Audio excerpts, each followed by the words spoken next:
Muy buenas tardes. Continuamos con el Congreso ISCAR cuarto en 2021. Ya sabéis que llevamos desde el lunes y estaremos hasta el viernes por la tarde disfrutando de amplios debates, de interesantes ponencias y de un congreso que, como se decía al inicio, ¿no? Es completamente multidisciplinar desde el punto de vista de la psicología, la educación y la comunicación.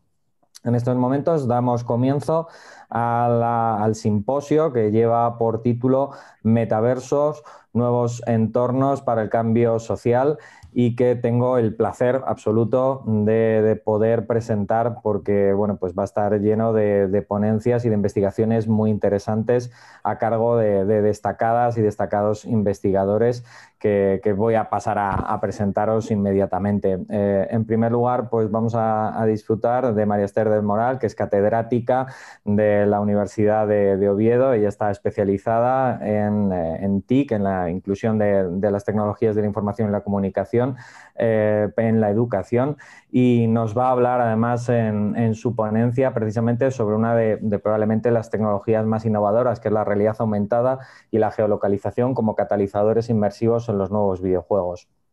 También vamos a disfrutar a continuación de la presencia de otro catedrático, en este caso de la Universidad de Alcalá, director de la Escuela de Arquitectura, Enrique Castaño, que nos va a trasladar a otro entorno completamente distinto, como es la movilidad aumentada en campus universitarios históricos. Un proyecto que además ha sido premiado con los premios CEI de Campus Inteligente y que bueno, pues ha tenido cierta trayectoria dentro de la investigación y de su ámbito. Pasaremos a otra investigación novedosa, además, en este caso a cargo de una estudiante de doctorado, como es Iris Barrajón Lara y su compañera Alba García Vega, que van a presentarnos un estudio sobre Netflix y su adaptación a la audiencia, de la linealidad al universo transmedia.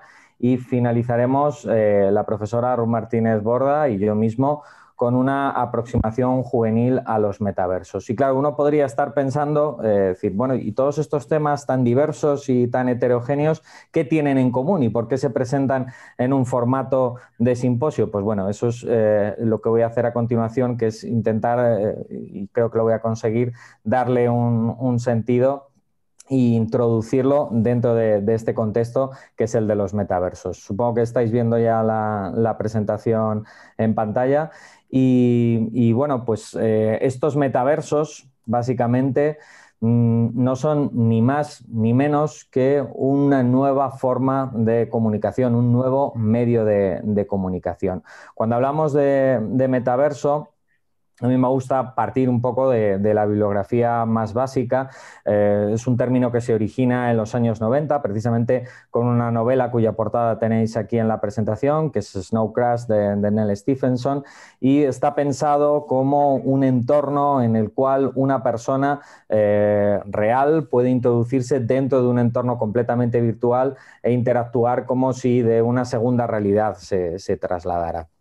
En realidad es un concepto, como vemos, que ha sido ampliamente trabajado y parejo un poco a todo el desarrollo de Internet y que está probablemente ya presente en muchas teorías y en muchos conceptos académicos, como por ejemplo el concepto de simulacro de Baudrillard, que también desarrolló en su libro Cultura y Simulacro, o más recientemente Janet Murray lo abordó en La Holocubierta, de su libro Hamlet en la Holocubierta, en el que situaba desde el punto de vista narrativo, ¿no?, la evolución de esos entornos virtuales. Pero bueno, más allá de eso, cuando estamos hablando de metaversos, queremos dejar una cosa bien clara desde el principio. Los metaversos todavía no existen, es decir, es algo que probablemente está en vías de desarrollo.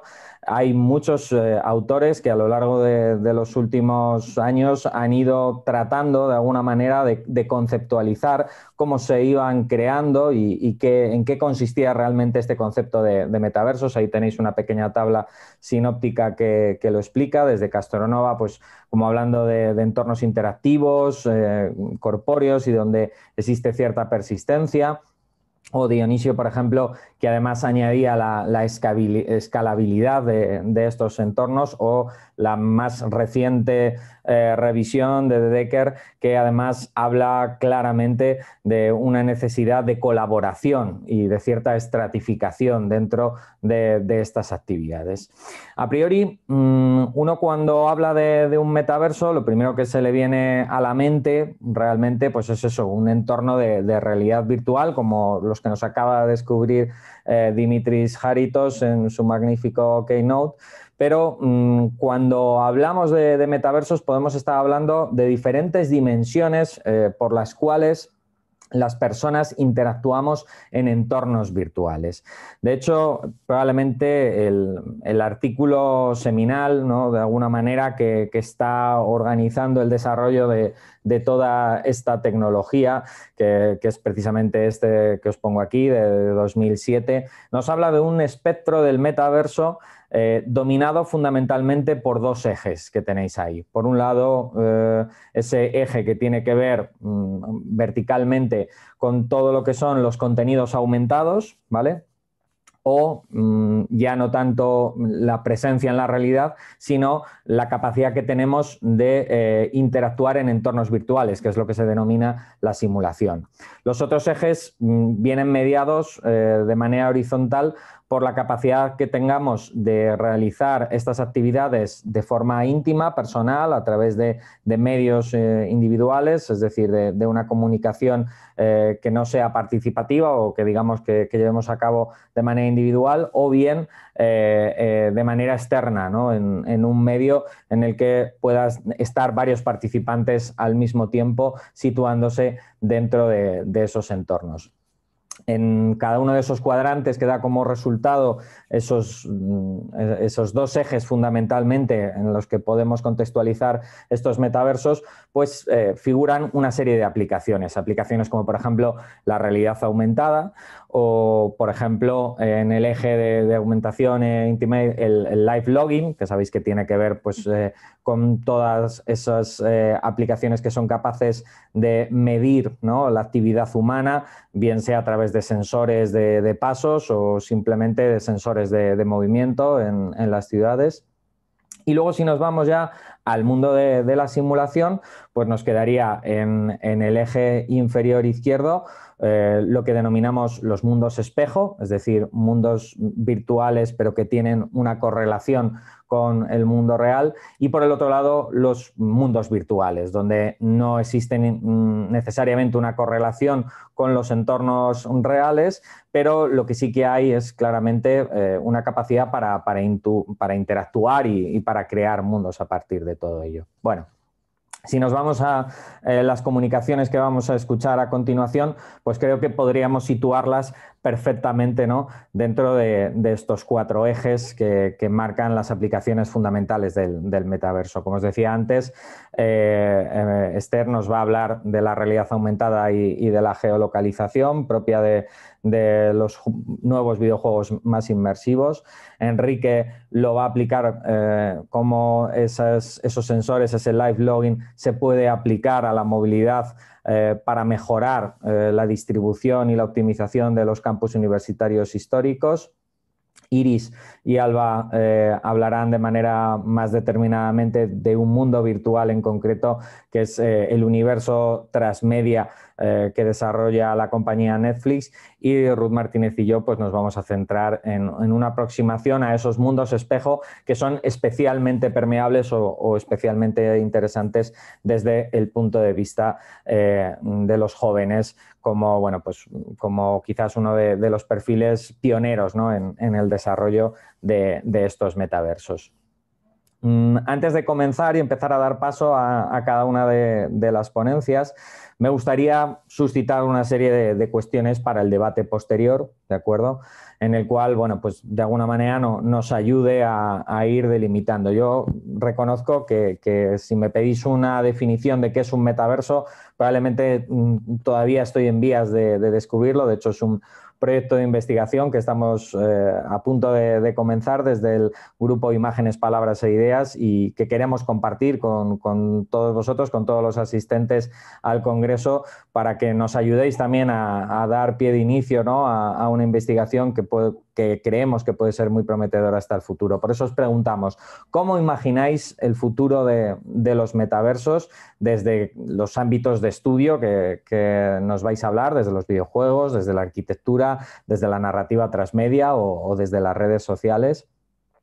¿Cómo se podría orientar el uso de estos entornos digitales para el cambio social, ya dado que es un poco uno de los hilos claves de este congreso, ver perfectamente cómo esta cultura, esta nueva cultura digital se puede orientar no solo como instrumento de ocio, sino que puede tener también un carácter de cambio en muchos ámbitos, desde el económico al político o al educativo? Y qué papel van a tener los ciudadanos. Nos interesan tal vez especialmente los más jóvenes por aquello de que comentábamos, ¿no?, que pueden ser los pioneros en el uso de estas tecnologías, pero ¿qué papel va a tener la ciudadanía en general en la adopción y el uso de estas tecnologías? Esto es un poco una breve introducción que quería hacer y a partir de aquí pues doy paso sobre todo a la primera ponente, que es Esther del Moral, que creo que nos va a empezar a adentrar, ¿no?, en alguna de estas dimensiones de los metaversos.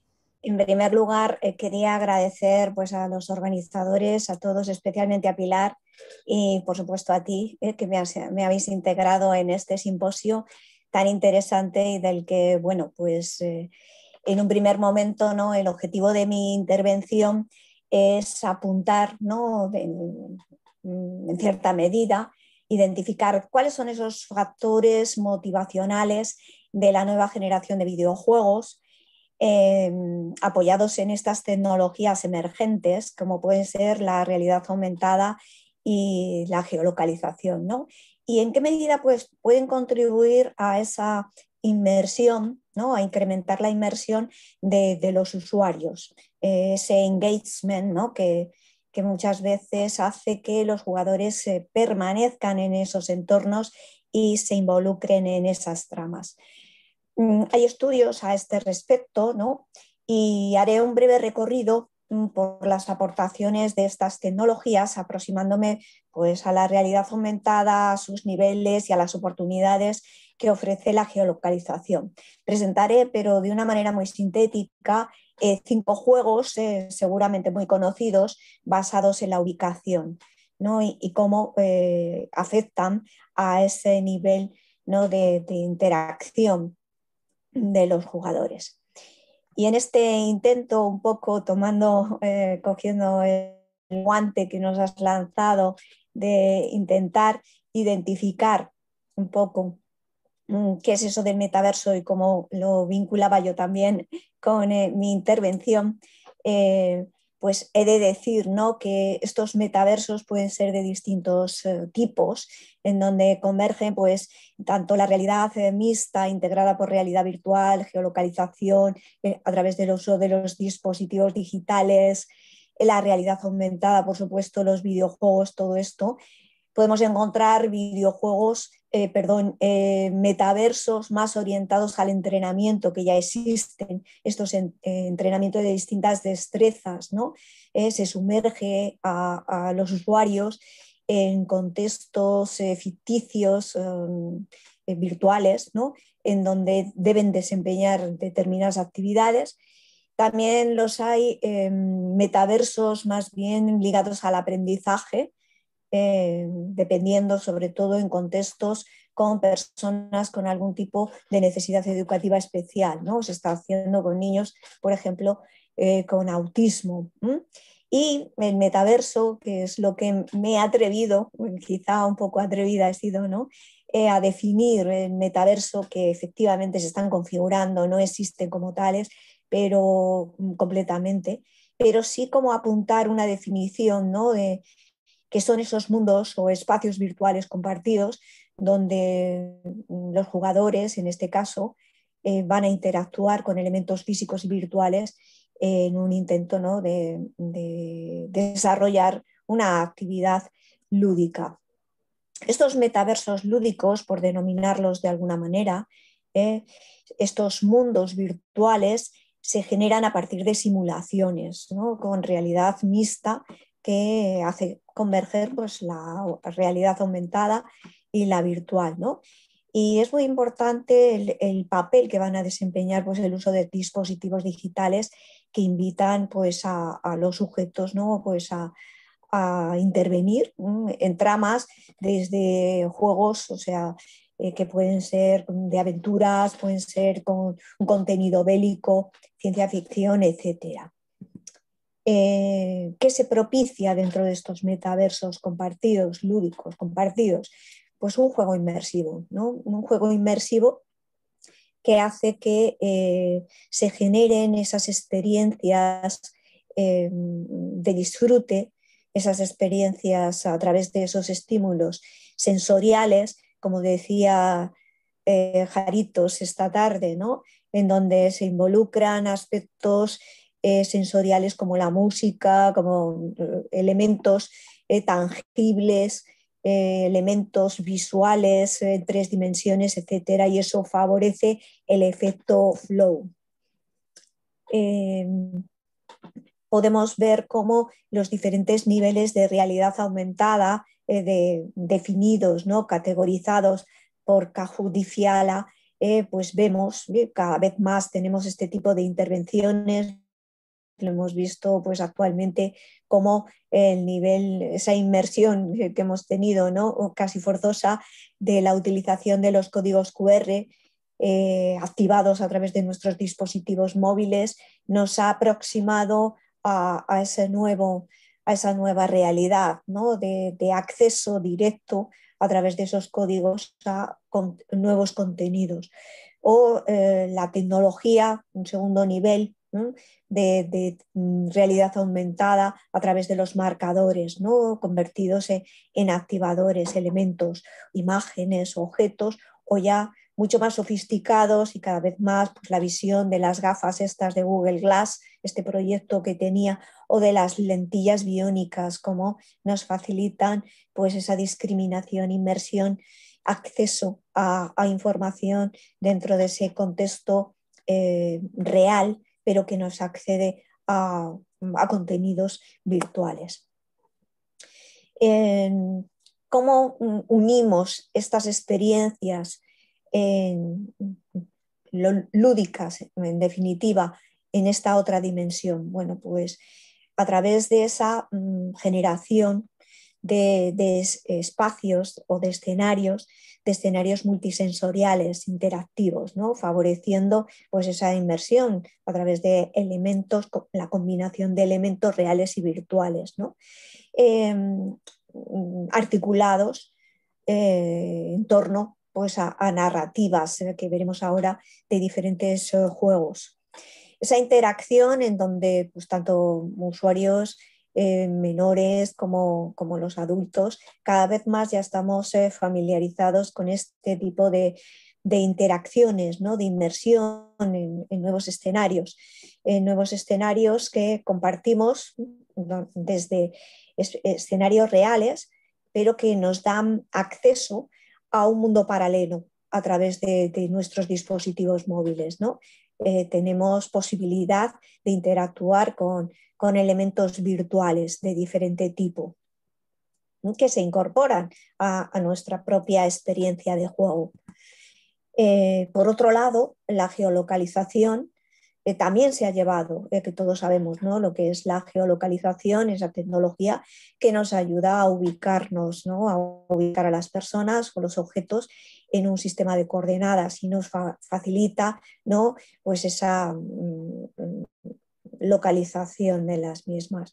Han surgido numerosas experiencias y aplicaciones, por ejemplo, Wallamy, seguramente que conocéis, o Weiwi, que Wallamy hace que podamos esconder en el espacio pequeños mensajes, regalos virtuales, etcétera, a las personas ubicándonos en determinados lugares estratégicos que compartimos con esas personas de una manera privada, que solo tendrán acceso a esos mensajes pues aquellas personas que se lo compartamos, ¿no? O esta otra que nos ayuda a saber pues dónde están nuestros amigos, facilitan esa localización y permite compartir esas ubicaciones en tiempo real, en un mapa que por supuesto también compartimos de forma privada con aquellos que queramos. Bueno, pues todas estas aplicaciones de geolocalización se están llevando, se están integrando en las aplicaciones lúdicas, en los nuevos videojuegos y han dado lugar a lo que se ha llamado los juegos móviles basados en la ubicación, ¿vale? ¿En qué consiste? Pues todos hemos conocido, ¿no?, el boom de estos juegos como el Pokémon Go y todos los que voy a ir nombrando en este rato, ¿no? Creo que promueven experiencias apoyadas en esa localización, en espacios físicos, donde se pueden desarrollar cada vez más, ¿ves? Estamos viendo cómo se están desarrollando narrativas más sofisticadas, no solamente la caza de recursos virtuales simplemente con afán de coleccionismo, sino integrando a los usuarios en narrativas, como digo, mucho más elaboradas que implican la necesidad de actuaciones más elaboradas, o sea, que no simplemente sea la recolección de elementos.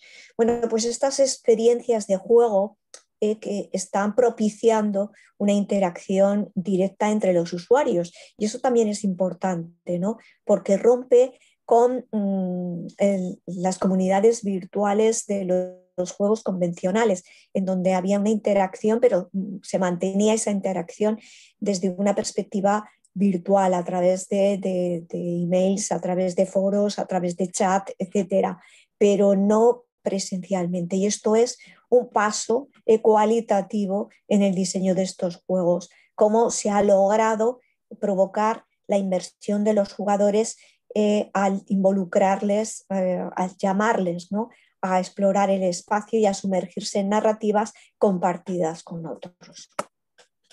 Como decía, Pokémon Go ha sido capaz, hay numerosos estudios de estos últimos años, cómo ha sido capaz de hipnotizar pues, a todas las audiencias de todo el mundo. Iba centrado en su dispositivo y buscando por allá en donde se encontrara, en parques, en zonas de recreo, en espacios abiertos dentro de la ciudad, etcétera, para recoger esos elementos virtuales, esos Pokémon, ¿no?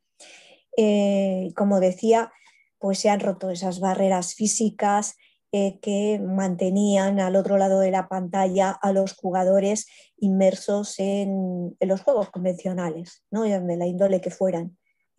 Había una barrera infranqueable que hoy pues, se ha superado con este tipo de juegos que propician el encuentro presencial, físico, en un entorno concreto. De este mismo estilo tenemos cómo se combina la realidad y la geolocalización en Harry Potter, que es muy similar, como digo, a Pokémon Go y propone buscar también dentro de nuestro contexto próximo, nuestro espacio próximo, pues elementos del universo de Harry Potter, ¿no?, que han incluido una narrativa vinculada pues, a toda esa historia que conocemos de la obra emblemática, ¿no?, en donde pues, esos elementos han sido poseídos por una magia maligna, ¿no?, y es el propio jugador el que debe lanzar hechizos y en este caso pues, interactuando con su dispositivo móvil, dibujando determinados, esbozando pues, esas determinados patrones, ¿no?, en la pantalla con el dedo y que progresivamente se van a incrementar ese nivel de dificultad en la medida que se superan determinados niveles. Tenemos otro juego, ¿no?, que es el mundo del Jurásico. Fijaos que son temáticas bastante tratadas tanto en el cine como en la literatura y cómo se ha trasladado a este tipo de juegos en donde pues, tiene la misma mecánica de estos juegos que he mencionado, pero en este caso hay que buscar dinosaurios, ¿no? Que han vuelto a la Tierra y que vagan por la ciudad y hay que constituye pues eso, unos peligros para la humanidad y de esa manera se integra un elemento más en esa narrativa de encontrar esas criaturas prehistóricas, pero además hay que recolectar su ADN para reproducirlos en unas incubadoras al tiempo que se libran pues, batallas en tiempo real a muerte, ¿no? Entre esos grandes monstruos prehistóricos. Y bueno, se genera pues esa oportunidad de interacción con, no solamente con elementos de ficción, sino también con elementos que nos ubican en los parques de nuestras ciudades, nos ubican en contextos, en espacio que podemos compartir con otros jugadores inmersos también en ellos. Uno que me quería parar especialmente, uno de estos juegos, es una narrativa bélica con realidad aumentada y geolocalización, que es, no sé si conoceréis, el juego Ingress, que crea pues, una historia hiperrealista de narrativa abierta, y este es un factor más añadido, un factor que es no solamente que los jugadores pueden tomar partido, ¿no? En esa batalla que se libra entre dos facciones, entre iluminados y resistencia, sino que además ellos pueden cambiar a través de mod, elementos, pueden cambiar los acontecimientos del juego y dar un giro a la trama, ¿no? Y esto es importante porque también favorece que esa nueva inversión que le dota de una mayor sensación de libertad al jugador al hacer que él cambie la propia historia en ese juego. Y ese es uno de los factores también motivacionales añadidos.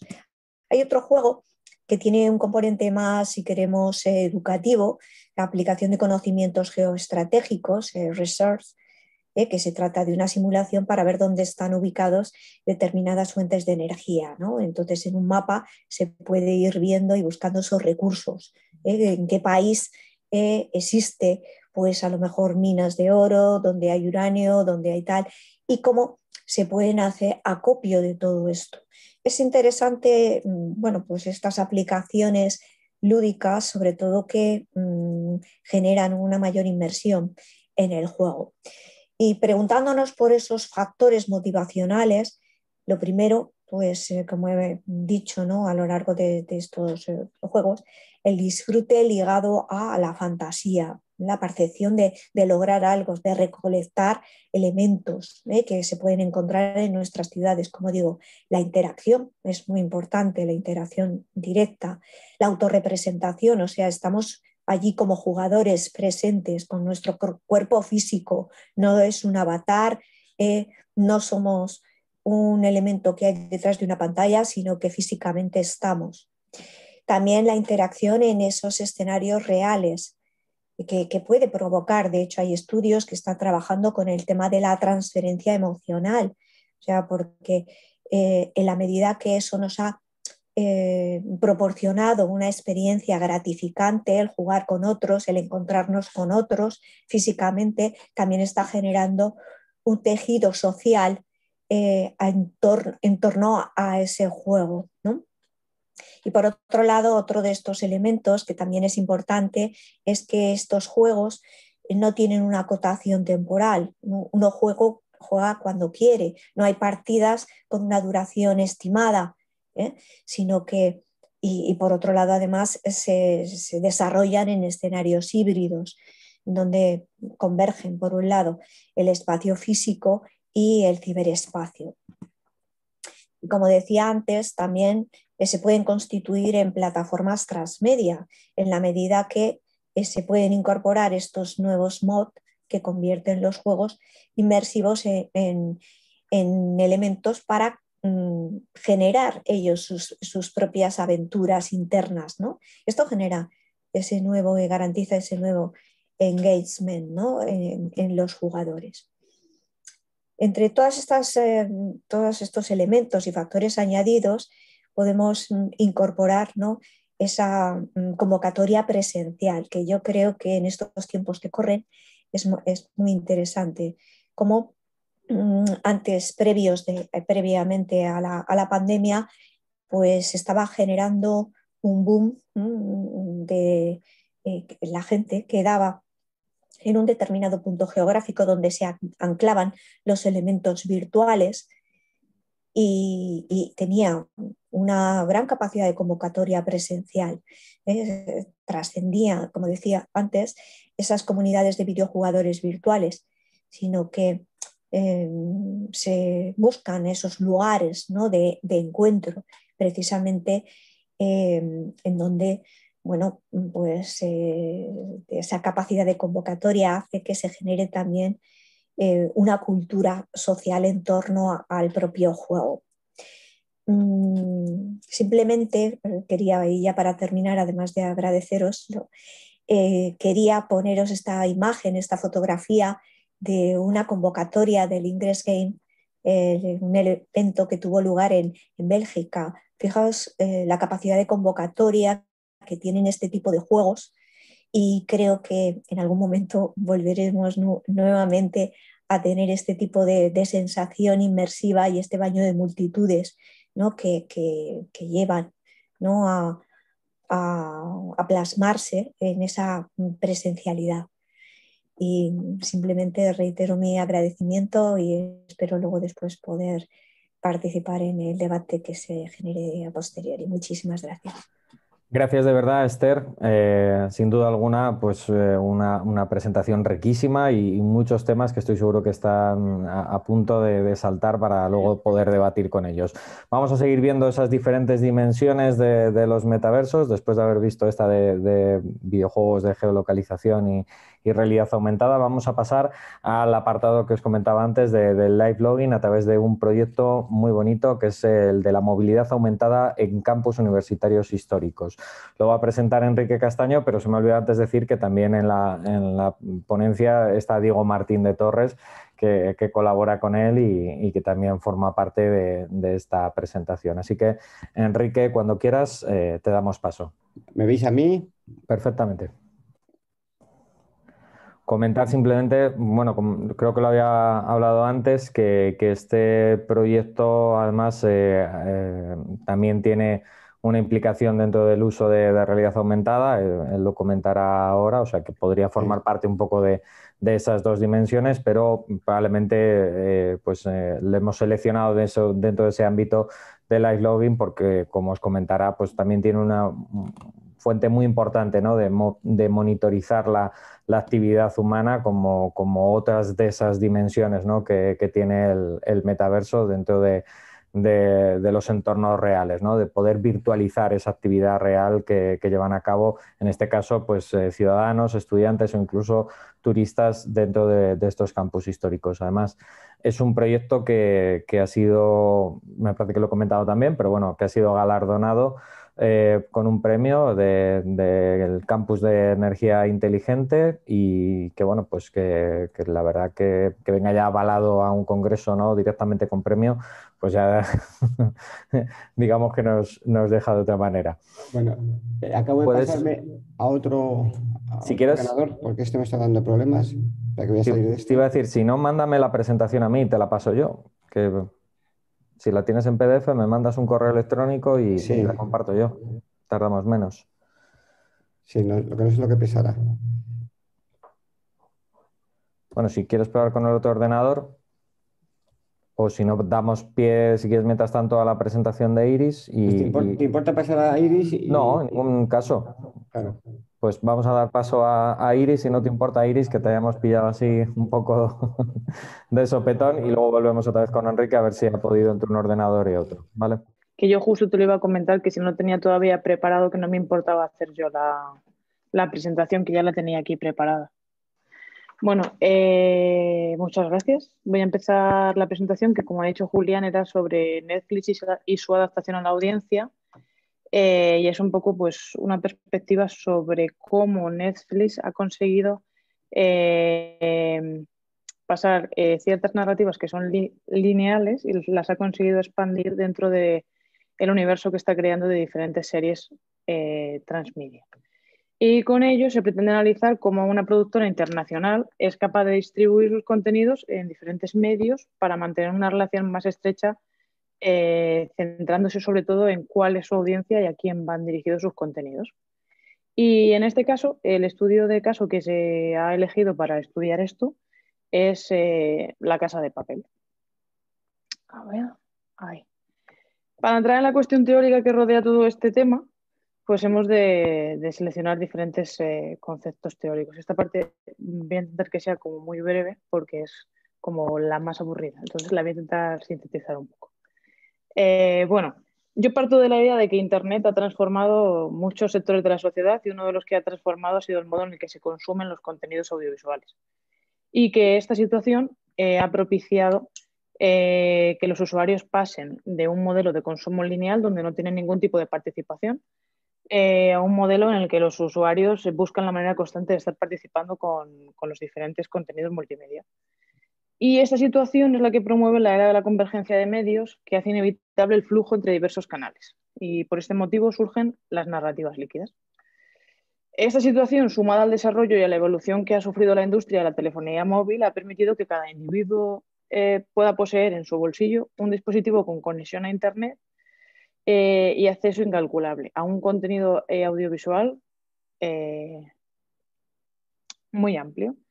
Y actualmente esta libertad que se le ofrece a cada usuario de dónde, cómo y qué elegir en cada momento rompe con la normativa establecida de cómo consumir los contenidos audiovisuales hasta la fecha.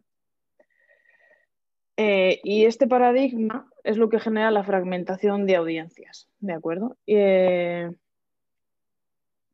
ver, un segundo. Que origina un punto de partida para la inclusión de Internet en los medios clásicos de comunicación, con el fin de establecer una conexión directa con la audiencia. En este paradigma, la aparición de las plataformas de vídeo bajo demanda ha mejorado la situación de la industria audiovisual y el espectador se ha transformado. En la actualidad decide qué, dónde y cuándo ver un determinado contenido. Por ello, hay diferentes autores que apuntan que las plataformas como Netflix o HBO, por citar algunas, son las herramientas encargadas de redirigir el consumo de la audiencia hacia las nuevas prácticas de consumo audiovisual. Esta investigación trata de comprender cómo el cambio originado en la audiencia y en los medios ha propiciado la aparición de un nuevo modo de consumo de contenido audiovisual. Y para ello hemos llevado a cabo una metodología cualitativa desde una perspectiva etnográfica y además se escoge como metodología de estudio la antropología digital, ya que la inclusión de estas herramientas en el panorama audiovisual ha propiciado la aparición y el desarrollo del transmedia. También hemos llevado a cabo una recogida de datos para la cual se plantea la aplicación de la etnografía virtual, entendida como un análisis de las diferentes prácticas culturales que se desarrollan en Internet. Y para la realización de la investigación se han analizado los datos de audiencias y contenidos recopilados de La Casa de Papel durante el periodo comprendido entre abril de 2019 y abril de 2020. A la hora de hablar sobre cómo se adaptan los contenidos a la audiencia, se ha realizado un desarrollo y una adaptación de un análisis DAFO en relación de las estrategias propias de la productora. Y para ello se presta atención a dos aspectos clave: las características del estudio de caso y lo que busca la audiencia a la que se dirige el contenido. Para llevar a cabo un análisis sobre la relación que se establece entre el contenido, los medios y la audiencia, se opta por adaptar un estudio de caso que se llevó a cabo por, bueno, puse los autores, por Atamar, Palomino Scolari y Asbit, sobre las herramientas transmediales. Bueno, y en este caso, La Casa de Papel, bueno, supongo que todos conocemos lo que es La Casa de Papel, pero si no, os hago una breve introducción. Es una serie de televisión española creada por Alespina y producida por A3 Media y posteriormente por Netflix. Se presentó en el tercer Festival de Televisión de Primavera en Burgos en marzo del 17 y el 2 de mayo de ese año se estrenó en la cadena española Antena 3. Un dato curioso que tiene esta serie es que está inspirada en el protocolo de uno de los atracadores más famosos del mundo, llamado Willie Sutton, quien llevó a cabo más de 100 golpes a diferentes bancos y su riqueza ascendió como unos 2 millones de dólares. La serie, en un primer momento, se desarrolla en la cadena española Antena 3 y tuvo muy buena acogida. Su primer capítulo superó los 4 millones de espectadores a nivel nacional. No obstante, pese a estas primeras buenas cifras, con el paso del tiempo los episodios fueron perdiendo fuerza, llegando al final de la primera temporada con tan solo 2,5 millones de espectadores frente a los 4 millones de espectadores que habían tenido en el primer capítulo. Dicha situación hizo que la productora perdiera el total interés en la serie para producir y promover la segunda temporada. Esto se nota, por ejemplo, en el gráfico. Podéis ver cómo la primera temporada tiene 9 capítulos y la segunda temporada solamente tiene 5. Tras este fracaso en Antena 3, Netflix y Antena 3 llegan a un acuerdo y a finales de 2017 la plataforma de vídeo bajo demanda adquiere la serie para su comercialización y distribución en su catálogo internacional. Netflix realiza una adaptación de los capítulos para cumplir con los estándares de minutaje. Por un lado, se adaptan los capítulos que tiene Antena 3 de 70 minutos y se reducen a 40 minutos. Y se introducen dentro del catálogo internacional de la compañía sin ningún tipo de campaña publicitaria, puesto que ellos consideraban que esta serie era un contenido que estaba ya, digamos, fabricado, pero que no iban a conseguir una repercusión de ningún tipo. ¿Cuál fue la sorpresa cuando Netflix incluyó esta serie en su catálogo internacional? Que cuando fueron a ver los datos recogidos durante el primer año de la distribución de esta serie, descubrieron que en menos de un año los datos de audiencia mostraban que había quedado por encima de series de producción propia de Netflix, como por ejemplo Sex Education o Elite, que eran dos de los filones que ellos tenían. ¿Y por qué se produjo esto? Esto se produjo porque a la hora de lanzar la serie, ellos no hicieron ningún tipo de campaña publicitaria, pero lanzaron diferentes perfiles en diferentes redes sociales, permitiéndole a los usuarios que veían la serie interactuar de un modo o de otro con los diferentes personajes que se iban desarrollando en la serie. Y esto fue generando pues, expectativas en la gente y se fueron incluyendo cada vez más dentro del universo de La Casa de Papel. Uy, ahí. Y de este modo fue como Netflix creó un universo transmedia de La Casa de Papel, que hasta la fecha había sido un universo completamente lineal. Y decidieron expandirlo por las diferentes plataformas. En el caso de Twitter, lo generan como un enlace entre la audiencia y la productora. En este caso, la ficción queda más aislada y son los fans los que deciden comunicarse con los creadores de este universo a través de este medio. En cambio, YouTube lo conciben como una puerta de atrás para la ficción. Muestran las historias secundarias de los personajes y escenas nunca vistas, lo que alimenta la historia, y se alimenta también la historia de la inspectora Alicia Sierra, cuya dinámica consiste en secuestrar la cuenta de YouTube para darles a los seguidores como una oportunidad para poder hablar con ella. Los seguidores empiezan a denominar la resistencia y al final consiguen recuperar la cuenta para que los ladrones sigan subiendo historias a esta cuenta de YouTube. Por otro lado, tenemos Instagram, que se realiza para generar una expectativa en la audiencia. A través de esta red social se ofrecen fragmentos de la historia como contenido adicional para entender el desarrollo completo de las historias de cada uno de los atracadores. Y por último, que es en lo que más vamos a hacer hincapié a lo largo de esta presentación y que es lo que realmente consideramos que tiene que ver más con los metaversos, son las experiencias inmersivas que se desarrollan a lo largo de todo el trayecto de la Casa de Papel en Netflix. Estas experiencias inmersivas son 3, ¿vale? Se desarrollan 3 experiencias inmersivas. Partimos de una experiencia escape room tipo normal que se desarrolla con la temática de la serie y se plantea con el objetivo de acercar la ficción de la serie a la realidad de los fans. La segunda experiencia inmersiva, que se denomina La Casa de Papel de Experience, es, pues, tras el éxito de la primera experiencia, que se centraba en la primera y en la segunda temporada de la serie, se decide crear una segunda experiencia inmersiva que se centra en la tercera y en la cuarta temporada de la serie. Esta experiencia inmersiva pretendía acercar a los fans a un atraco simultáneo en 3 partes del mundo pues para que también la gente se sintiera más inmersa y como que formaba parte como que la banda de la serie era en realidad, y que cada uno de los países tenía un cometido en este atraco global que iban a hacer. El problema fue que cuando iban a estrenar este evento, apareció todo lo del COVID y no se pudo desarrollar. Entonces, los creadores de la serie decidieron hacer un escape room digital, online, en el cual hay que tener todo el conocimiento que está en redes sociales y en documentales y en la serie sobre la propia serie, y a través de ello intentar conseguir lo que es la fortuna de uno de los personajes de la serie.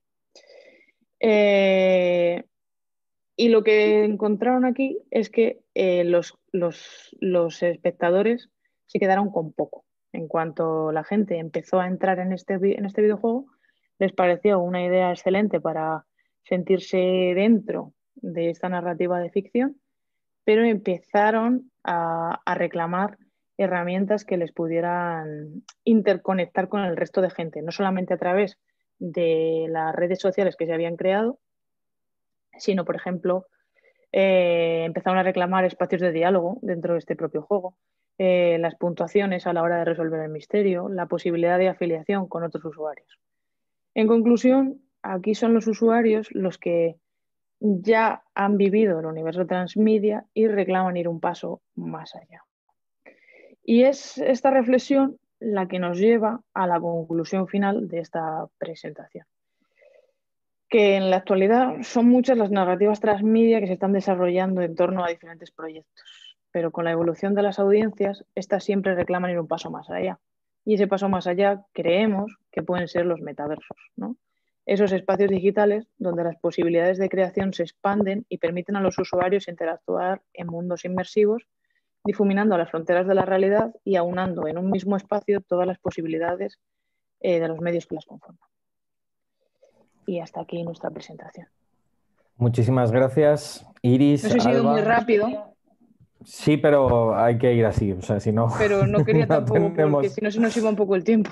No tenemos tiempo para todo, pero algo habréis hecho bien, porque a mí cada vez me está quedando un poco más claro esto de los metaversos. De aquí al final de la sesión consigo saber ya lo que es un metaverso. Vamos a pasar a Enrique, le voy a presentar yo, le presento yo por supuesto, pero le voy a pasar también la presentación. Ah, no, que ya lo sabe hacer él solo. Bien, Enrique, ha sido instructiva la presentación. Pues nada, perfecto, no te digo más. La movilidad aumentada en campus universitarios históricos, de Enrique Castaño y de Diego Martín. Vale, perfecto. Bueno, vamos a hacer una presentación sobre la movilidad aumentada en campus universitarios. Como bien ha dicho voy a localizar que al final Julián, que nos ha hecho la presentación. Este es un proyecto de investigación que presentamos en su momento y que tuvo ahí lo veis, ¿no? Que hace la referencia y el trabajo sobre los campus históricos dentro de lo que son los campus históricos dentro de la universidad. Los campus históricos tienen diferentes usos. Por un lado, tiene un elemento que es la universidad, por otro lado, son ciudad, como es el caso de Alcalá, y por otro lado, ciudades históricas como es la nuestra, pues tiene una carga de turismo muy importante, ¿no? Entonces, este proyecto que realizamos iba más enfocado hacia desarrollar unas metodologías de investigación, vinculando e intentando encontrar la participación ciudadana. Todo ello dentro de ese marco de las Smart Cities y de la realidad aumentada. Los ejemplos con los que empezamos a trabajar y que partimos en este proyecto, el primero era nuestro campus, el campus de la Universidad de Alcalá, que con su campus histórico que coincide, que tiene el mérito de ser patrimonio de la humanidad por doble condición. Por un lado, la universidad en sí es una de las 6 patrimonios de la UNESCO que hay, y por otro lado, la ciudad de Alcalá y su campus histórico, su ciudad, es también patrimonio de la humanidad, ¿no? Entonces realmente había una doble conjunción que exigía. Y partimos de esta situación de la Universidad de Alcalá, pero nos pusimos en contacto y trabajamos con el campus de Badajoz también de la Universidad Rey Juan Carlos, y teníamos previsto y tenemos organizado para hacerlo también con la Universidad de Cádiz, con un patrimonio interesantísimo de origen militar, y con la Universidad de Santiago, un patrimonio muy variado también, histórico, de gran interés. Bueno, el planteamiento general de nuestro trabajo se basaba y se basa en aprovechar los recursos digitales para combinar la investigación tradicional histórica y el uso innovador de las nuevas tecnologías, en particular la realidad aumentada. El proyecto lo que pretende es investigar los conflictos de movilidad y de ocupación y flujos presentes en los campus. En este caso nosotros nos estamos focalizando en la movilidad de las personas de los tres entes que hemos comentado antes, universitarios, vecinos y turistas, ¿no? Que generan en un momento determinado un flujo y una carga turística. Todo esto tenemos que entenderlo antes de la pandemia, como bien podemos entender, porque a partir de la pandemia ha cambiado un poco todo lo que ha sido el flujo turístico, ¿no? Pero el flujo universitario y el flujo de ciudadano sí que se ha mantenido, ¿no? Pero yo creo que volveremos a flujos similares, ¿no? Y por último, lo que pretendíamos es identificar estos conflictos de movilidad y buscar soluciones de alguna manera imaginativas, aprovechando pues, estas tecnologías de la realidad aumentada, la fabricación digital que ahora explicaré. Entonces, lo que el proyecto pretende identificar y analizar estos problemas y proponer nuevas metodologías de redireccionamiento de flujos, de redefinición de espacios públicos, los ejes viarios o áreas de borde y tratamiento integral de los paisajes urbanos resultantes. El proyecto estaba basado en tres pilares fundamentales, ¿no? Como cualquier proyecto, primero tiene un análisis de los elementos que había, luego una interpretación crítica de los recorridos y por último una metodología, ¿no? En los análisis, pues bueno, como comenté un poquito antes, los hitos, los bordes, los ejes principales de circulación, los que conocéis un poquito, que entiendo que todos conocéis Alcalá, el casco histórico, el lugar de donde está la Plaza de Cervantes, donde está la Plaza San Diego, todo ese elemento en el que de alguna manera la calle principal, el uso del centro, quizás uno de los más centros ahora mismo más atractivos para el turismo, que es la casa natal de Cervantes. Bueno, todo eso generaba unos flujos y unas situaciones en las que considerábamos desde nuestro punto de vista de escuela de arquitectura, desde nuestro punto de vista de urbanismo, de buscar esa solución, ese mejor funcionamiento turístico, ese potenciar de alguna manera la posibilidad de todo ese público unirlo y que sume para la economía y para la vida de la ciudad y de la universidad, ¿no? Entonces, una vez que se hace el análisis de los espacios, de los campus, en este caso del campus de Alcalá, después se hizo una interpretación crítica de los recorridos, ¿no? Buscando cuáles son los recorridos principales, cuáles son los recorridos de diario, los recorridos de fin de semana. Bueno, pues hay un trabajo ahí de interpretación crítica. Y por último, pues lo que a donde terminábamos con más interés era la creación de una metodología propia de análisis e interpretación de estas unidades perceptivas, ¿no? Entonces, el objetivo principal del proyecto que he presentado era desarrollar una herramienta metodológica digital basada en las métricas, Big Data y la realidad aumentada que nos permitieran cuantificar, analizar e interpretar el comportamiento de los universitarios, de los turistas y de los ciudadanos. Ese es el proyecto principal, el objetivo principal que se planteó, que tenía a su vez una serie de objetivos específicos. Y aquí empezamos un poco en nuestra metodología, ¿no? El primer objetivo era crear unas maquetas virtuales, no, reales, maquetas físicas, aquí tenemos un ejemplo, en 3D de esos campus. Es decir, unas maquetas en las que nosotros estableciéramos unas maquetas que permitían, sobre las que querríamos implantar después la realidad aumentada. No es la realidad aumentada trabajada por el campo, como hemos visto en la primera presentación de Esther, que me ha parecido interesantísima, en el que como la persona va con su mecanismo, va con su teléfono móvil o con su tableta y se va recorriendo todo el espacio. Esa es un poco la idea que tenemos y que hemos trabajado siempre con la realidad aumentada, ¿no? En cómo él va recorriendo. En este caso, el ejercicio es un poco diferente porque lo que hacemos es montar unas maquetas, establecer unas maquetas en las que unas maquetas de una proporción más o menos de 1,5 metros por 2 o 1 metro y tanto, que podamos rodearlas y sobre las que con nuestros teléfonos móviles, nuestras tabletas, vamos a poder ver y trabajar cómo son el recorrido, cómo podemos ir evolucionando, ¿no? Cómo podemos ir modificando en esas maquetas determinados elementos que nos van a permitir entender, decidir y tomar decisiones y modificaciones sobre el funcionamiento de esa ciudad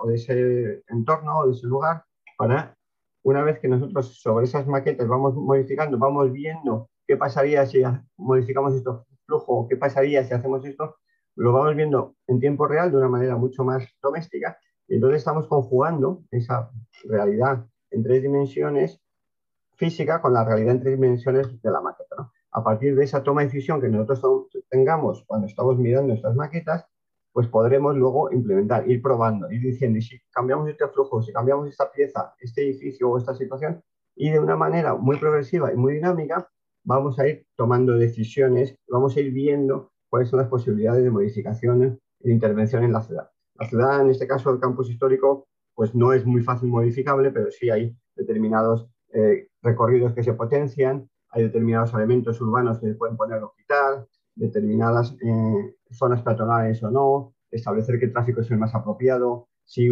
establecemos un tráfico, cómo aumentaríamos el flujo, y todo eso es de una manera un ejercicio que se quiere hacer como de taller para luego poderlo implementar en la realidad, ¿no? Es un ejercicio, yo creo que interesante y que tenemos mucho interés en poderlo llevar a cabo y que confiamos en que lleguemos en poderlo desarrollar, ¿no?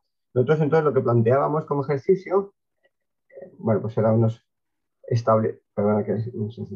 es crear una documentación en 2D, en lo que era el proyecto en sí, una vez que desarrollamos los objetivos específicos, crear una serie de documentos en 2D y en 3D, cartográficos y planimétricos de toda la zona, y sobre esa zona establecer unas propuestas de reorganización de tráfico, de reubicación de itinerarios, reubicación de líneas de autobuses, recogida de residuos, paradas, proponer itinerarios turísticos, establecer horarios de diferentes usos, instalar tótems informativos, además de crear unos itinerarios turísticos educativos concretos, a diversos niveles accesibles que nos permitieran transmitir el patrimonio artístico, el patrimonio cultural y paisajístico, y de esta manera poner en valor el patrimonio utilizando estas nuevas tecnologías, ¿no? O sea, ¿qué nos permitía el tener esta situación, este espacio, tal como lo estamos viendo? Pues era tener unas maquetas de este tipo que estamos viendo en este momento, y sobre ello poder tomar decisiones, no solo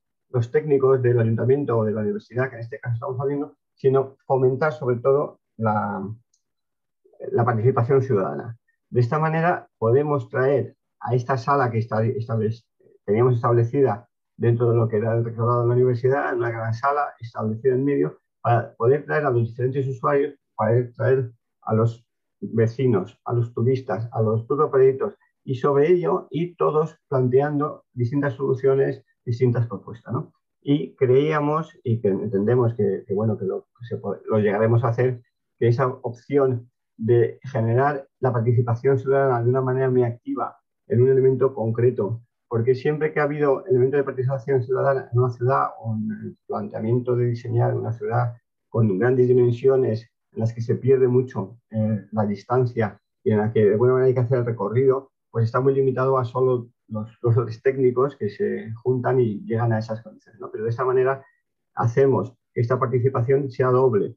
Por un lado, nos acercamos a tomar la decisión, y por otro lado vamos tomando decisiones que sobre ellas nos vamos comprobando y las vamos mirando con nuestros terminales, ¿no? En los terminales, los móviles o las distintas iPads o las tabletas, vamos a ir modificando y vamos a ir tomando opinión de todas las personas, ¿no? Yo creo que ese era uno de los valores que entendíamos que era nuestro concepto más innovador, ¿no? Que era la participación de la unión de 3 elementos, que era la fabricación de maquetas a nivel digital. Las fabricaciones de maquetas, si habéis podido ver un poco en las imágenes que hemos propuesto, no tienen que ser maquetas acabadas, sino son maquetas de trabajo, ¿no? En las que de alguna manera el ir añadiendo, ahí se puede ver, se van añadiendo elementos pues, tipo Lego o tipo similar, en la que vamos añadiendo elementos que podamos ir configurando. Y a partir en esa tableta que tenemos ahí en la pantalla se podría ver cómo al introducir un nuevo elemento, ese elemento en amarillo es el que estamos introduciendo de una manera virtual, ¿no? Entonces combinamos las maquetas físicas con las virtuales y encima estamos consiguiendo la participación de todo el público y facilitaríamos todo ese trabajo, ¿no? Como conclusión un poco, porque, bueno, creo que le he ido contando un poquito de un lado a otro, pero yo creo que como conclusiones podríamos decir, este proyecto permitiría una mejor planificación de los campus universitarios, establecer valores patrimoniales. Es un diseño que fomentará la participación ciudadana, ya que será una herramienta sencilla para acercar la toma de decisiones a los usuarios finales. Podrá redefinir los itinerarios turísticos, más sostenibles con usos intensivos, y podremos poner en valor determinados patrimonios artísticos, culturales y paisajísticos. Los materiales gráficos, tanto los materiales que hagamos gráficos como los en 3 dimensiones, como los modelos virtuales, nos permitirán luego mejorar y ampliar la capacidad de comunicación de la universidad, porque podrán ser maquetas que se quedarán permanentemente en la universidad y serán elementos potenciadores de nuestros elementos universitarios, ¿no? De nuestro bagaje universitario y de nuestro bagaje turístico universitario, ¿no?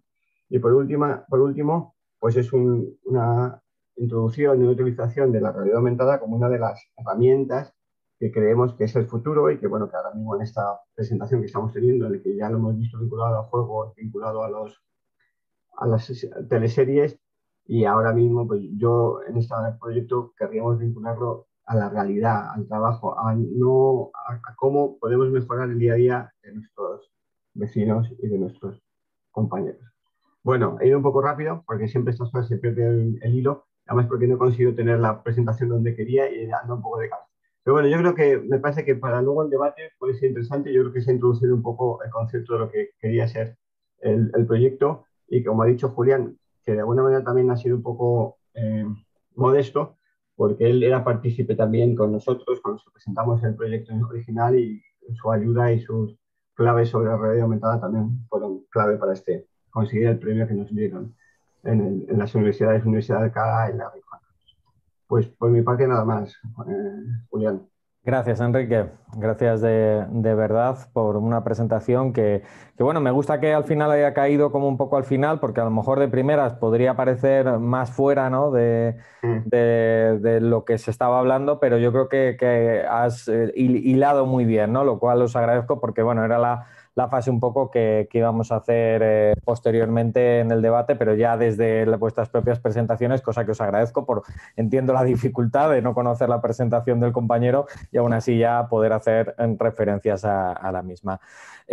Nos queda hablar a Ruth y a mí sobre las aproximaciones juveniles a los metaversos. Vamos a ser muy rápidos porque hemos introducido la sesión y porque realmente pues, lo que nos apetece más es debatir con vosotros, porque yo creo que cada vez nos vamos aproximando más al concepto metaverso. Pero me parece interesante plantear un poco una mirada hacia no tanto de dónde surgen cada una de esas dimensiones de los metaversos desde el punto de vista, pues ya hemos visto, ¿no? de los usos ciudadanos, en el caso de Enrique, o por parte de las productoras de contenidos, ¿no? En el caso de Iris, o bien, por ejemplo, en esos usos que planteaba Esther, ¿no? Incluso dirigidos hacia la educación y demás, sino más bien desde el punto de vista de la experiencia de los usuarios. Evidentemente, hay muchas personas que están trabajando en desarrollar los metaversos,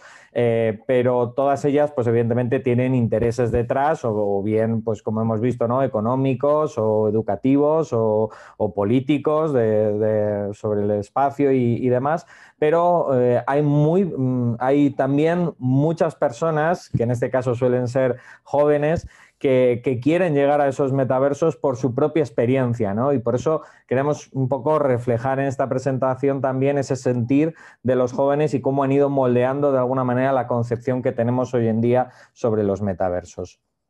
En primer lugar, me gustaría un poco haceros ver, y cito brevemente, ¿no? un libro que creo que me ha inspirado mucho también en esto, que es el libro de Pilar Lacasa, Expresiones del futuro, cómo la juventud siempre ha sido pionera, ¿no? En la adopción de nuevos medios de comunicación. Es algo bueno, cae por su propio peso, pero muchas veces hay que recordarlo, ¿no? Porque siempre les dejamos como un poco esos viciados de la tecnología, ¿no? En su día eran los videojuegos, luego fueron los móviles, ahora me imagino que tendrán el mismo reproche sobre los usos de la realidad aumentada, pero al final todos esos desarrollos tecnológicos han acabado siendo completamente cotidianos en la vida de los adultos, con lo cual cuando volvamos otra vez a mirar por encima del hombro a cualquier niño o a cualquier niña porque usa una tecnología, vamos a pensar que a lo mejor nosotros en 5 o 6 años la estamos usando también, ¿no? Entonces, cuidado con eso.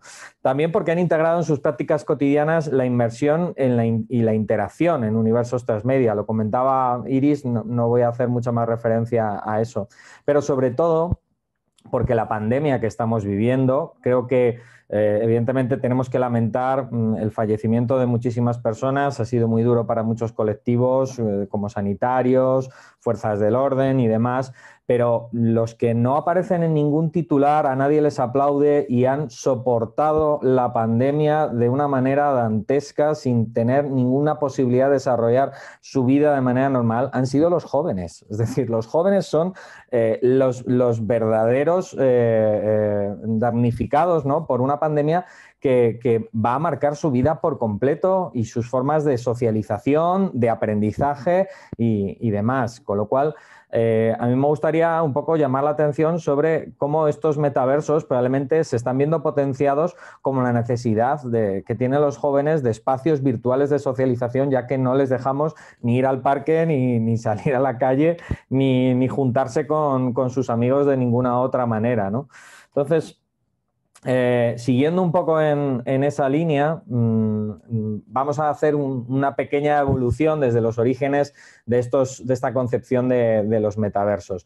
El origen lo podríamos centrar un poco en comienzos de la década de los 2000, cuando empiezan a aparecer esos morph, los famosos multiplayer, ¿no? los juegos y videojuegos que permitían a varias personas conectarse al mismo tiempo. Pero el metaverso no tiene por qué ser identificado claramente con un videojuego, ¿no? La clave, sin duda alguna, de que se formara esta conciencia sobre el metaverso era la interacción social que se estaba produciendo en estos videojuegos. El hecho de que muchas personas quedaran y trabaran amistades para poder jugar o que se desarrollaran incluso acciones de carácter político a través del uso de esos videojuegos, despertando la conciencia ciudadana. No voy a hablar más de ello porque Henry Jenkins nos va a dar seguramente con mucho más conocimiento de causa una keynote maravillosa a continuación hablando precisamente de todo esto. Evidentemente han evolucionado porque las propias empresas de videojuegos se han dado cuenta de la potencia que tenía esa interacción social, esa unión de los entornos virtuales y de los entornos reales, ¿no? En lo que denominábamos esos mundos espejo. Entonces, como dice ahí Rem, ¿no? Podríamos conceptualizar el metaverso como un mediador entre esas tecnologías y esa transformación digital en nuestra sociedad y sobre todo esa actividad que desarrollan los jóvenes, ¿no? A la hora de mediar a través de estos objetos virtuales. Ejemplos, pues os pongo ahí algunos de los más destacados. Second Life, por ejemplo, que es verdad que hoy en día se ve como una malograda red social, pero nada más lejos de lo contrario. Es decir, es una red social que todavía está en uso y que hay mucha gente con muchísimo compromiso y que muchos años después siguen construyendo y siguen perteneciendo a Second Life. Es verdad que no mantiene las mismas cifras que cuando inició, probablemente porque ha decaído la publicidad en torno a ella, pero realmente ha sido capaz de crear alguna de las comunidades de usuarios más potentes que se han dado y especialmente entre la población joven.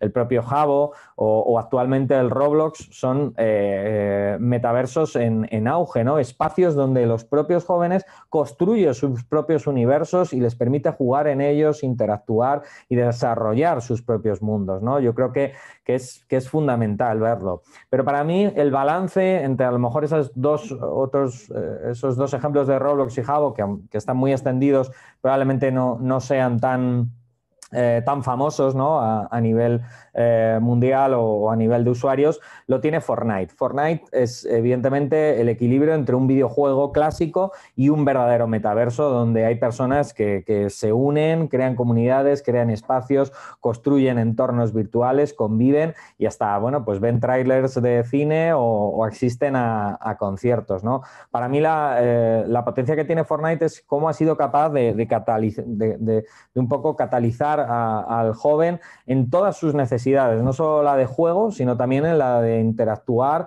o la de desarrollar, ¿no? Su propia visión del mundo. Y eso hace que realmente se esté convirtiendo como en un modelo y probablemente como uno de los modelos, entre otros muchos, de lo que podría ser un futuro metaverso. Por ejemplo, hay que pensar que hoy en día, y hago referencia un poco a la presentación de Iris, Netflix, y lo dice el propio Reed Hastings, considera como su mayor competidor a Fortnite, no al resto de plataformas, ni HBO, ni demás. Con lo cual, atentos a esto. Evidentemente, no sabemos... Perdón, que le doy mal siempre. No sabemos cómo va a ser el futuro de los metaversos. Insisto, los metaversos no existen.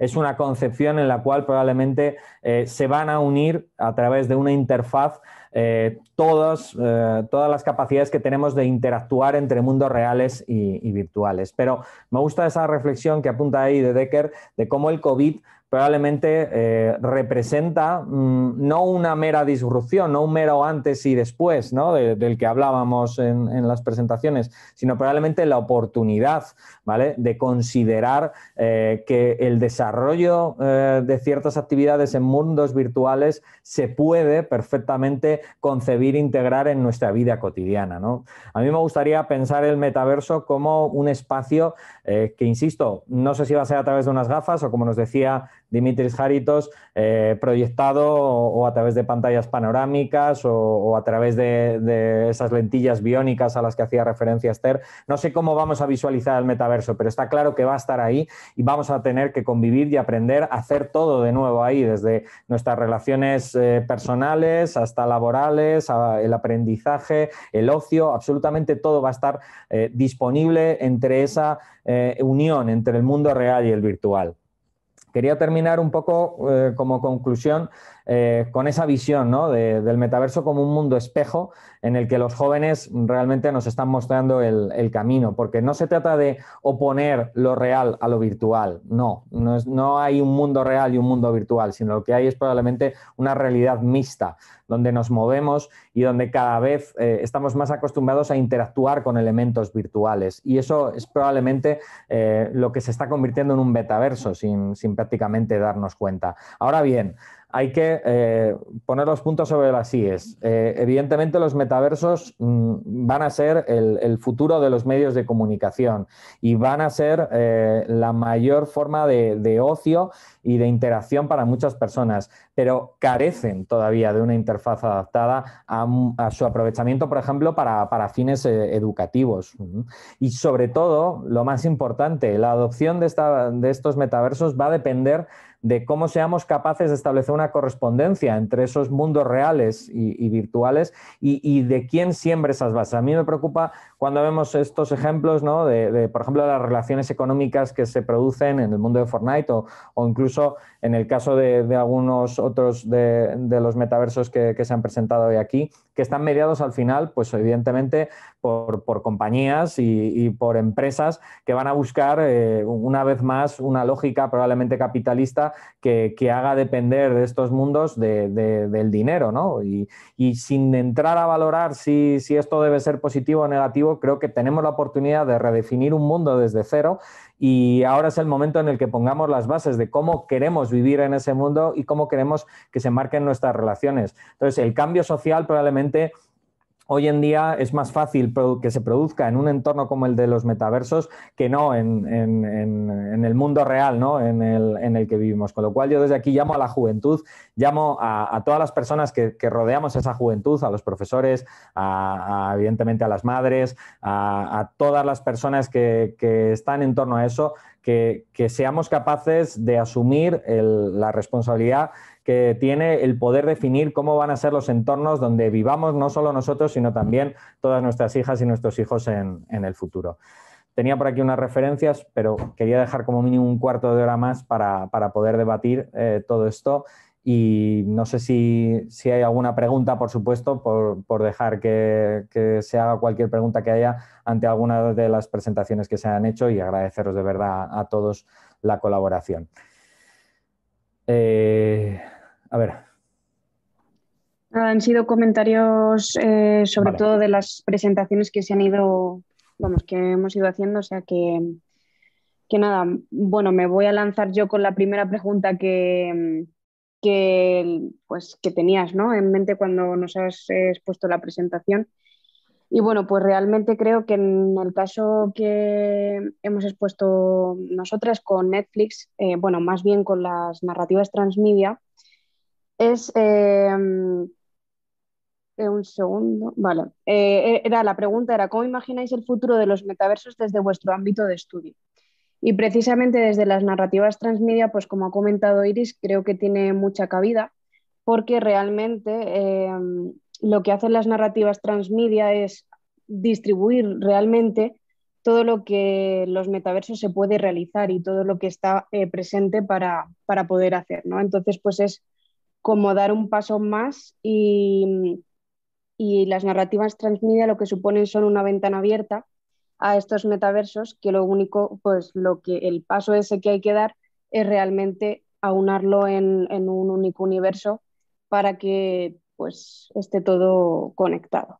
¿Alguien más se anima a dar su visión sobre cómo puede contribuir cada una de las disciplinas que trabajáis a la creación de estos metaversos? Creo que los metaversos van a ofrecer una gran oportunidad, sobre todo para generar mundos inmersivos que ayuden a, por lo menos, ¿no? Creo que podría ser interesante trabajar el tema emocional, el tema de generar experiencias que nos ayuden a desarrollar la empatía y los procesos de comunicación. Más concretamente, centrado, por ejemplo, en personas con algún tipo de perfil, por ejemplo, los sujetos TEA, ¿no? Creo que esos escenarios favorecen las simulaciones y creo que es menos frustrante abordar ese tipo de aprendizajes, entrenamientos en estos metaversos, ¿no? En estos mundos que a través de esa simulación pueden interiorizar, asimilar cómo deben ser esa intervención suya en el contexto físico presencial, ¿no? Eso por un lado. Y por otro lado, también en el mundo lúdico, que como he hablado de los videojuegos, creo que la capacidad que tiene también, que tanto se ha criticado y tantos ríos de tinta se escribió, ¿no?, sobre el aislamiento social de algunos videojuegos, etcétera, pues todo lo contrario, ¿no? Cómo se busca esos nuevos metaversos para espacios inmersivos compartidos con otro, e incluso físicamente, ¿no?, que llega a esa interacción y a hacer partícipes a las personas que están jugando a lo mismo que nosotros. Yo creo que es interesante, se pueden atisbar más líneas de investigación. Yo me quedaría con esas dos, pero seguro que van a surgir muchas más y es una gran oportunidad. Sin duda alguna. Además, haciendo un poco referencia a la keynote de Stefan, también sirven como esa representación de la realidad, ¿no? Que al fin y al cabo, pues esto es el presente y será el futuro, que realmente pues las representaciones de la realidad se van a trasladar también al mundo virtual y pues va a ser esa fusión, ¿no?, entre los dos espacios. A mí me gustaría saber qué opina un arquitecto, porque claro, estáis muy acostumbrados a pensar, ¿no?, y precisamente los diseños sobre el mundo físico, ¿no? ¿Y os veis trabajando precisamente sobre estos metaversos? Sí, sí, eso yo no veo problema. Y además, yo creo que cada vez se está integrando más lo que es primero ya, las formas de trabajar de los arquitectos ya están siendo mucho virtuales, ¿no? Aunque luego, como formas, un poco lo que yo he presentado aquí, ¿no?, como formas de trabajo, para luego la construcción, la fabricación. Entonces eso ya nos está haciendo acercarnos mucho al mundo virtual, a la fabricación, y además muchos de los juegos y de incluso las series que estáis hablando están basados en una recreación arquitectónica virtual, ¿no? Y yo creo que en eso hay un campo muy interesante. Yo, mi reflexión un poco que quería interrumpir, que como arquitecto, como un poco ajeno a lo que este mundo en el que os movéis, los comunicadores, el mundo virtual, tengo mis dudas. Yo tengo mis dudas, o sea, no dudo de que lleguemos a que el metaverso vaya siendo algo y todo lo que es la realidad aumentada y virtual, y todas las mezcladas, todas las relaciones, van a ir entrando y llegaremos. Pero no soy tan como has sido tú, Julián, en el que todos llegaremos, todo será. Yo creo que todo esto tendrá que irse adecuando y ajustando, ¿no? Habrá momentos y habrá situaciones en las que se podrá utilizar y que enriquecerá lo que es la realidad, la realidad. Y la realidad aumentada, el metaverso, será algo que nos irá sumando y nos irá buscando situaciones. Y encontraremos usos en los que usos de turismo, usos de ocio, usos virtuales de medicina. Y entonces tendremos que ir adaptando todos esos usos para que se vayan enriqueciendo lo que es la vida y el resto de nuestra experiencia vital, ¿no? Entonces yo creo que sí que va a haber muchísimas zonas de confluencia, pero que muchas de las que estamos pensando ahora a lo mejor no son las que funcionan después y que habrá que encontrar otras, ¿no? Será una, como dice Pilar Lacasa ahí, será una parte de nuestra vida. Sí, será una parte de vida que cada vez tendrá más importancia y que no sabemos muy bien cómo, porque de hecho, si nosotros hacemos una reflexión ahora sobre lo que estábamos hablando de realidad aumentada, Julián, hace, no sé si fueron 6 o 7 años, cuando empezamos con esto, con aquella famosa conferencia que diste en Guadalajara, no sé si te acuerdas, supongo que te acordarás, de lo que a donde íbamos a llegar 6 años después, lo que estamos planteando allí no tiene nada que ver con lo que hemos llegado 6 años después. No tiene nada que ver. Ha ido evolucionando, ¿no? Y dentro de 6 años, y, bueno, o más, de 3, porque esto va rapidísimo, tendremos otras experiencias diferentes, ¿no? Yo creo que lo importante es ser joven, ser abierto y estar abierto a cualquiera de las condiciones que van surgiendo para poder irlas pillando, ¿no? Y que seguramente la que estamos pensando ahora no es, sino que será otra. Pero no pasa nada. Habrá que coger esa y aprovecharlo al máximo. Yo ahí, si me permites, creo que el problema es concebirlo como una única forma. O sea, yo creo que no va a existir el metaverso como concepto, es decir, único. Va a haber los metaversos, es decir, probablemente va a haber muchos ámbitos de nuestra vida, desde el que tú comentabas, ¿no? La movilidad, el juego que planteaba Esther, el ocio delante del televisor, que van a estar infiltrados, ¿no? Por esa concepción de mundo físico y de mundo virtual, y que probablemente la manera que tengamos de acceder a nuestros entornos cotidianos sea precisamente esa, la de la concepción que tienen los jóvenes, pues por ejemplo, cuando están, que es una cosa que nos puede parecer que nos saca de quicio, ¿no? Que están juntos en el mismo parque y están hablando por el WhatsApp, ¿no? Y están uno sentado al lado del otro, y eso es algo que lo vemos y decimos, pero bueno, pero esto, ¿y por qué lo hacen? Si están al lado, ¿por qué no hablan entre ellos? Bueno, pues que creo que ahí probablemente se están modelando prácticas y formas de comunicación que puedan estar antecediendo, pues como ahora llegamos y pagamos con el móvil en lugar de pagar con el dinero, y probablemente desarrollos que ahora mismo ni siquiera sospechamos, pero que vayan a estar presentes en la forma que tenemos de interactuar en nuestra vida cotidiana. Entonces no creo que vaya a existir un único metaverso, efectivamente, Enrique, en el que nos englobemos, nos metamos unas gafas y vivamos dentro de él, pero sí que creo que vamos a ir transitando por diferentes entornos de realidad mixta en nuestro mundo cotidiano, y cada vez pues de manera más amplia. No, no, por supuesto, por supuesto. O sea, yo creo que esto no hay manera de pararlo, pero es que no hay ninguna necesidad de pararlo. O sea, al revés, hay que subirse al carro, ¿no? Y hay que buscar en qué situaciones y buscar en qué posiciones, y bueno, y las habrá. Y habrá muchos, no sé si. Y además llegará un momento, porque metaverso es un palabra que llevamos unos años usando, pero no muchos, y antes era otro, y seguramente dentro de 2 años habrá otra nueva palabra que surgirá, y habrá otra especificidad y que definirá mejor lo que estamos diciendo.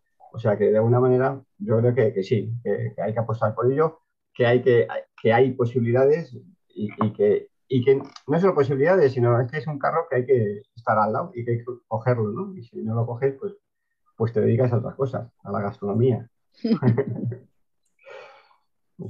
No sé si Iris o Ruth, que no han participado en este coloquio, queréis decir alguna cosilla o... Sí, la verdad que a mí lo que más me entusiasmaba, no, bueno, por lo menos me despertaba la curiosidad, es cómo al final acabamos hablando de los jóvenes como precursores de todo este tipo, no sé si llamarlo de movimiento, de concepto, de comportamiento, actitud, no, no lo sé, ¿no? Siempre empezamos tachándoles de locos, son que atrevidos, suelen ser conceptos o movimientos que van siempre vinculados al ocio, al juego, a diversión, y no sé cómo acabamos introduciéndolo en nuestros comportamientos habituales cotidianos, como el ejemplo que decías ahora, ¿no? De acabar pagando con el móvil. Bueno, yo me acuerdo cuando esto antes lo hacías en los videojuegos, cuando Second Life, cuando todas estas, que eso era, bueno, como me voy de mi mundo físico, me voy de mi realidad y de mi entorno físico a este otro mundo virtual que me permite hacer cosas locas, ¿no? Cosas que no podíamos hacer. Y ahora es lo más normal. Entonces, bueno, pues es verdad que me llama la atención en ese sentido eso, cómo prácticas vinculadas a los jóvenes, pues son las que van abriendo camino para otro tipo de cosas y de acciones como las que planteaba Esther, pues que van mucho más allá, o las que planteaba Enrique vinculadas a la arquitectura, al turismo, al fin y al cabo a cosas que tenemos alrededor, ¿no? Y que todos utilizamos. Ay, a mí la verdad que ayer por la tarde cuando estuvimos planteándonos un poco el tema de metaverso tenía como un concepto muy difuso de todo lo que englobaba este término. Y la verdad es que este simposio o sea, ha sido súper enriquecedor y todos los conceptos que tengo ahora mismo en la cabeza a través de los diferentes proyectos que hemos presentado aquí, la verdad es que yo creo que va a ser un concepto muy potente que al final, al cabo de los años, pues como planteabais, igual que Fortnite empezó siendo algo muy difuso, va a ser algo súper potente, lo que van a ser los metaversos en el futuro. Seguro que sí, pues no sé si queréis añadir algo más. Hay una idea que comentaba Pilar en el chat, ¿no? De la importancia al final de educar para lo que todavía no existe, ¿no? Al final vamos descubriendo a través, insisto, pues de estos jóvenes que son los más investigadores o los que toman esa iniciativa de experimentar las cosas nuevas, los que nos van abriendo camino, y casi la escuela es la que va más tarde, más retrasada, cuando nos quiera ya educar y formar en eso, pues lo que siempre acabamos diciendo, ¿no? Ellos ya son expertos y al final acabará siendo los estudiantes los que en ese sentido formen al docente en todas estas cosas. Bueno, pues no sé si después de esto entendéis un poco mejor el concepto de metaverso. Yo he de reconocer que he aprendido mucho de todas vosotras y de todos vosotros. Me gustaría que esto no quedara aquí. Casi os invito un poco, pues eso, a que si tenemos alguna oportunidad o incluso en publicaciones o tal, yo desde luego voy a seguiros teniendo muy presentes para poder seguir charlando y generar por lo menos una comunidad crítica en torno a los metaversos, porque creo que hay mucho para investigar y para seguir avanzando. O sea que espero que podamos seguir colaborando en el futuro. Muchas gracias por participar en este simposio. Muchas gracias a todos y ha Gracias. sido muy interesante. Muchas gracias a los organizadores. Que, bueno, la verdad es que este tipo de eventos son los que necesitamos para poder compartir nuestros trabajillos, que vamos cada uno por nuestro lado y que nos cerramos demasiado, y entonces el poderlo compartir yo creo que es súper enriquecedor. Muchas gracias a todos. Pues Chicos, dejadme que os diga adiós, Gracias. Estaba aquí todo el rato Encantada. atrás. Solo un besito, que no me resisto. Adiós. Adiós, Pilar. Adiós. Muchas Adiós, gracias. Ros. Adiós. Adiós, Silvia, a para los todos. que estéis escuchando, en media hora viene Henry Jenkins. Yo de vosotros no me iba. Eso Vale. Venga, De no acuerdo. digo más. rápido al descanso y volvemos. Sí, soy rápido, pero no os vayáis muy lejos. Claro que sí, que nos va a Gracias, rematar Julián. el día. Me ha Gracias, Esther. encantado tu Hasta presentación, luego. Un placer. A mí también que hayas podido participar y de verdad que, bueno, pues ya has visto, ¿no? Que era justo de lo que estabas hablando. Por eso era la motivación de que pudieras estar en este panel. Fenomenal.